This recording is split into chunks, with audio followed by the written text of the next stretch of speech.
Baik jamaah, memasuki pembahasan yang kedua berkaitan dengan akidah. Kita masuk ke pembahasan tentang umurun ukhra tunafi at-tauhid. Beberapa perkara yang mengurangi bahkan bisa menghilangkan nilai tauhid seseorang. Jamaah, kalau kita menyadari betapa sempurnanya Allah dan kita mengenal Allah dengan sebenar-benarnya pengenalan, maka kita akan tercukupi, akan merasa nyaman, merasa tenang, merasa cukup. Sebagaimana anak-anak kita, nggak pernah anak-anak itu terpikir bagaimana cara masak, bagaimana cara beli. Penting mah anak kita ini bagaimana cara nyanet anu benar. Tahu nyanet? Hah? Nyanet? Ngemil. Gak kebayang anak-anak itu. Kenapa? Karena bapak sama ibunya sudah paham. Kalau bapak dan ibunya saja yang masih memikirkan bagaimana untuk menafkahi anaknya, anaknya santai-santai aja, apalagi kita, Allah yang hidupi kita. Karena itu, sempurnanya keimanan seseorang kepada Allah, seberapa besar dia pengenalannya terhadap Allah. Sesulit apapun, kalau kita tahu Allah Ta'ala, maka kita ini akan tenang. Adakah masa-masa sulit kanak-kanak sesulit Rasul?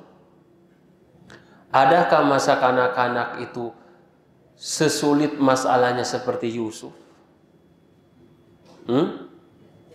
Adakah orang yang memiliki penyakit melebihi penyakitnya Nabi Ayub? Apakah rumah tangga yang tidak punya anak melebihi usianya Nabi Zakaria? Adakah orang yang lebih sulit masalahnya dibandingkan Nabi Yunus? Kalau seperti itu, Nabi dan Rasul yang tingkat keimanan, ketakwaannya melebihi kita, punya ujian sebegitu besar, lah kita ini siapa? Baru nyeri huntu aja nges, haruungan, nah orang nyeri huntu tuh, pada nges gosok gigi. Jadi jamaah yang rahmati Allah Tabaraka wa Ta'ala, disinilah kita penting bahwa tidak ada penderitaan yang langgeng selanggengnya neraka. Tidak ada kenikmatan yang abadi kecuali surga. Ya, jadi kalau kita sekarang bunga boga duit isukan teu aya, urang kudu sadar lagi di mana? Di dunia. Ya. Karena itu yang paling mesti kita hindari ketika sudah kita belajar adalah bersikap suudzon kepada Allah Tabaraka wa Ta'ala. Sikap apa? Suudzon, berburuk sangka kepada Allah Ta'ala. Buruk sangka ini bagaimana jamaah? Ya, buruk sangka terhadap Allah Tabaraka wa Ta'ala ini banyak sekali, ya, cakupannya. Di antara dalil yang disebutkan oleh para ulama, sikap ini adalah biasanya dimiliki orang-orang munafik. Orang-orang munafik. Sikap suudzon kepada Allah Tabaraka wa Ta'ala. Kapan seseorang itu bisa bersikap suudzon? Ketika dia sakit, ketika dia lemah, ketika dia gagal, ketika dia sengsara, ketika situasi dan kondisi tidak berpihak kepadanya, muncul sikap suudzon.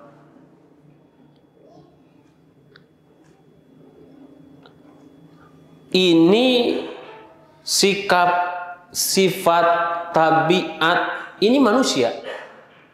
Manusia itu seperti itu. Ya. Innal insana khuliqa halu'a.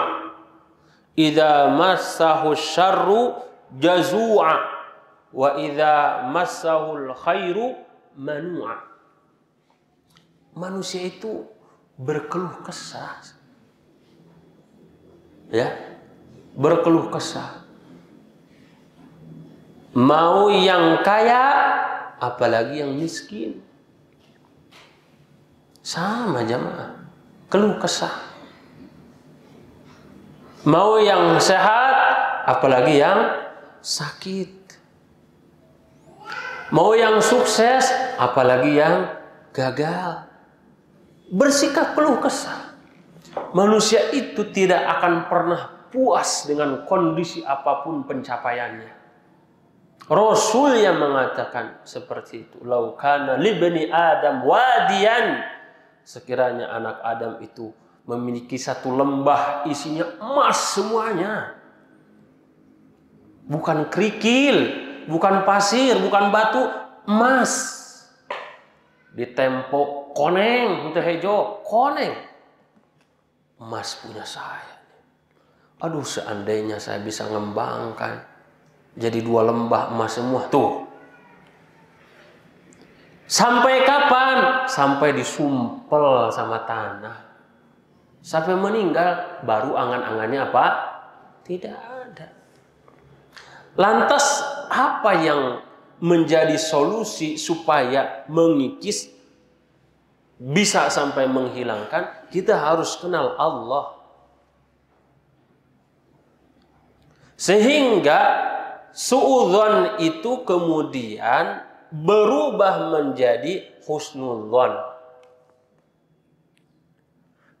Husnudzon, berbaik sangka kepada Allah dikala kita sukses, dikala kita menang, dikala kita sehat, itu adalah karakternya manusia.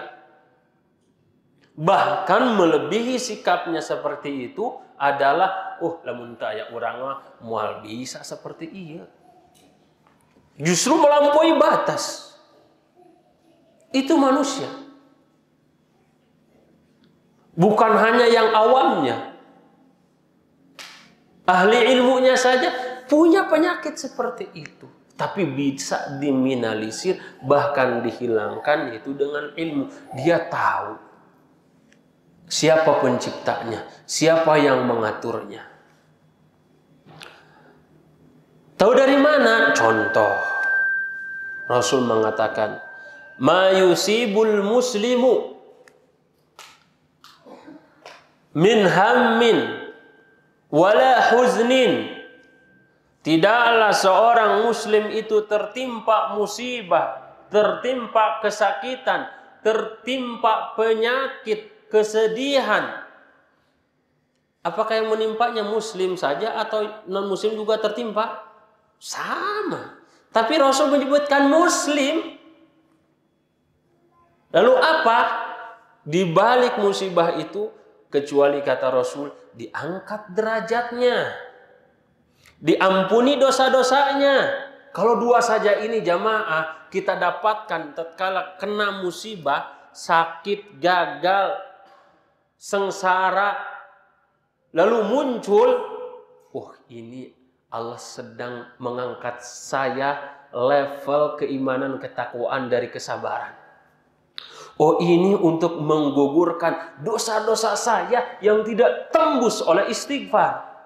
Jadi sikapnya dia apa itu? Husnudzon. Kapan? Kalau punya ilmu.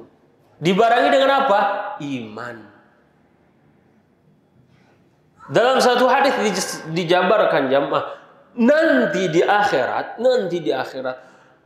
orang-orang yang bersyukur kepada Allah, jadi dia mendapatkan predikat min ibadiya syakura. Orang-orang yang kena musibah sampai takjub, andai saja saya bisa seperti mereka. Sebelum ditimbang tuh, Ditimbanglah giliran yang apa? Yang kena musibah ini. Musibah dirinya sendiri. Banyak penyakit, kemampuan kurang, keluarga, anak, susah di dunia ini. Tapi tidak mengurangi level keimanannya. Maka apa? Nanti orang-orang yang masuk surga dengan syukurnya, mereka akan nengok betapa tingginya orang-orang yang sabirin. Itu akan menimbulkan apa? Rasa apa? Husnudzon kepada Allah Ta'ala. Bukan suudzon. Kan orang serius jamaah. Konsep hidup kita itu kan pengennya dua. Fi dunya hasanah, wa fil akhirati hasanah, wa qina adzabannar. Level tertinggi fi dunya hasanah, wa fil akhirati hasanah, wa qina adzabannar. Level yang kedua, di dunia sengsara, di akhirat masuk surga. Level ketiga, bahagia di dunia, nah sengsara di akhiratnya. Yang keempat, dunia anak nges kafir, hirupna miskin, maut nambah apa? Sengsara. Antum mau level yang mana jamaah kita nih? Ya pilihan ke antum sendiri. Kita sendiri nih. Maka buatlah kebahagiaan itu dengan diri kita, bukan dengan orang lain. Orang lain hilang, hilang pula kebahagiaan. Buat kebahagiaan itu dari diri sendiri. Dari diri kita. Bahagia dengan anak, toh nyatanya nanti juga anak meninggal. Bahagia dengan pasangan, toh nyatanya pasangan kita juga akan meninggal. Buat kebahagiaan kita ini dengan Allah Tabaraka wa Ta'ala. Dalam kondisi apapun, imma dia dalam kondisi kena musibah, dia sabar dengan musibahnya. Kalau ditimpa dengan kenikmatan, lantas dia bersyukur, maka syukur untuk baik bagi dirinya. Nah, jadi jamaah, menghilangkan nilai-nilai keimanan dan ketakwaan seseorang itu adalah bersikap suudzon kepada Allah. Kenapa sih harus menimpa saya? Tidak musuh saya. Kadang ada orang-orang seperti itu. Kenapa Allah sih nggak ini nggak itu? Aduh. Tips dari Rasul untuk seorang muslim itu ada 3 jamaah. Apa saja antum nih? Mau bergelut di bidang apa? Statusnya apa? Mau dia sebagai polisi, mau sebagai ASN, mau sebagai pejabat, rakyat, siapa saja. Lakukan 3 hal ini. Tips dari Rasul. Ihris ala ma yanfa'u. Itu harus berusaha. Menggali, mencari sarana-sarana yang membuat manfaat untuk kita. Cari nafkah. Ihris sungguh-sungguh. Jangan hudangna dihudangkan ku hayam, ai rizki hayang ko sapi. Henteu nyambung atuh mang. Sungguh-sungguh dia. Ihris ala ma yanfa'u. Yang kedua, wasta'in billah, minta kepada Allah. Ya Allah, berikan kemudahan usaha saya. Ya Allah, berkahkan usaha saya. Yang ketiga, wala ta'jaz, jangan malas. Jangan malas. Ibadah terus saja. Enggak, Islam itu enggak gitu. Kerja enggak juga. Kita butuh kerja, jadi kita butuh ibadah. Tapi jangan malas. Jangan malas. Sudah ditempuh sama kita 3 hal ini. Lantas tidak sesuai ekspektasi kita, target kita. Maka apa? Ucapkan qadarullah ma syaa fa'al. Ucapan begitu. Ini udah takdir Allah tabaraka. Aduh, lamun we manehna teu aya, enggak usah qadarullah, kita tenang. Lamun teu make motor ieu nu butut, urang bisa selamat. Halas qadarullah.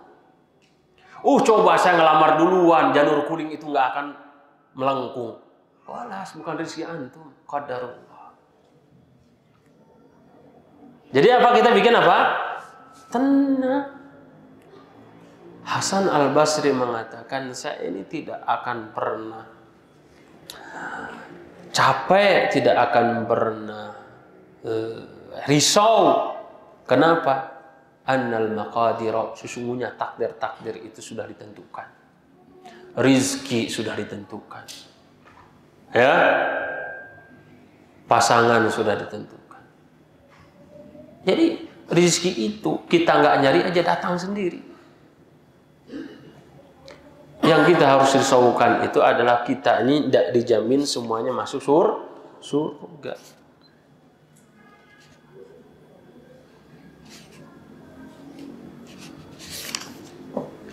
Yang kedua, istihza, mengolok-olok agama Allah, Rasulnya, ajarannya, ini tidak boleh. Ya, tidak boleh. Masalah jenggot diolok-olok, masalah makan dengan tangan kanan dan lain sebagainya, nggak boleh ini. Mengolok-olok ini. Dan ini bisa menghilangkan nilai keimanan, nilai tauhid seseorang pada dirinya. Imma itu dengan ucapan atau dengan tindakan. Ada seorang mengatakan kepada Rasul Sallallahu Alaihi Wasallam ketika ditegur, kamu makan dengan tangan kanan. Enggak, saya nggak bisa dengan tangan kanan. Selamanya dia nggak bisa makan dengan tangan kanan.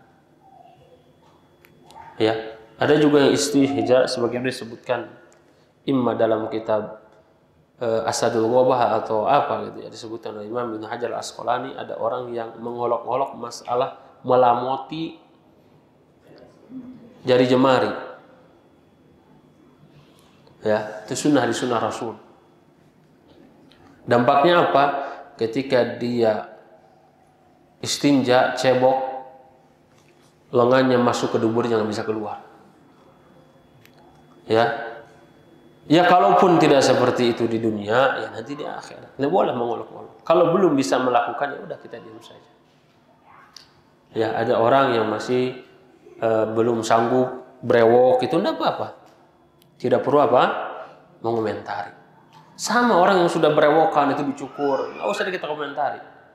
Kenapa? Karena sesuai dengan apa? Kemampuan. Ya, sesuai dengan apa? Kemampuan. Yang semestinya kita harus memaksimalkan. Nah, 2 poin itulah jamaah yang sering terjadi di tengah-tengah kita, di masyarakat kita, terutama yang secara umum ya itu terjadi sikap suudzon. Ya. Jadi rumusnya kata Imam Ibnu Jauzi, kalau kita ini menghadapi kesulitan, kesusahan, kepayahan, kita harus ingat kekasih Allah Ta'ala, para nabi dan rasul jauh lebih berat dibandingkan kita. Rasul itu kata Aisyah, tidak ada nabi dan rasul sendiri ketika sakitnya lebih berat daripada kita. Sakitnya jamaah lebih berat daripada kita. Nah, kita tahu bahwasanya Rasulullah SAW ketika wafat di hari Senin itu beberapa kali beliau itu apa?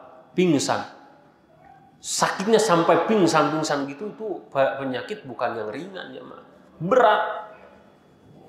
Jadi apa yang dikeluhkan oleh kita itulah yang diinginkan oleh orang yang lebih dari kita kekurangannya.